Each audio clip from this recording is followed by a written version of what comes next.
Social Studies Weekly, Week 7, Outside Top Portion. Comanche, Lords of the Plains. When people hear the name Comanche, they often think of an exciting and dangerous time in Texas history. The Comanche lived in bands scattered throughout most of Texas. Each band was ruled by a peace chief and a war chief. Their skill in battle made the Comanche the Lords of the Plains. Before the Comanche came to Texas, they were one of the bands of Shoshone Indians, or Shoshone, in the northern Rocky Mountains. No one knows exactly why, but they moved to New Mexico in the early 1700s. They found horses the Spanish left behind. It didn't take long for them to become some of the finest horsemen in North America. School for a Comanche boy was learning how to handle horses. Warriors taught them how to fight on horseback. The warriors knew how to make the horse a moving shield.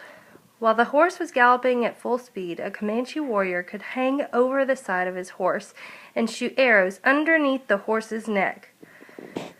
School for Comanche girls was learning how to put up and take down a teepee. They also learned to tan hides and make them into useful things. These fearless warriors on horseback pushed into Texas, forcing the tribes who were already here to leave or die. In less than 100 years, the Comanche controlled the southern plains. The Comanche were bison hunters. They had 52 ways of using the bison. Many of the things the Comanche needed to survive came from these animals. All year they followed the bison. Sometimes this took them out of Texas and far north or west. The first leaders who moved into Texas in the early 1800s made the Comanche angry. The settlers built houses on their hunting grounds. The trickle of settlers coming into Texas turned into a flood after Texas declared its independence from Mexico in 1836. That's when the Comanche declared war on the settlers. Comanche war parties raided the settlers' homes to try and drive them away. They usually killed the men and women. If the women were spared, they might become slaves. Children were often taken back to their camps and raised as Comanche.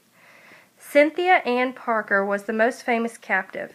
She married a Comanche warrior. Their son became a Comanche chief and named Quanah Parker.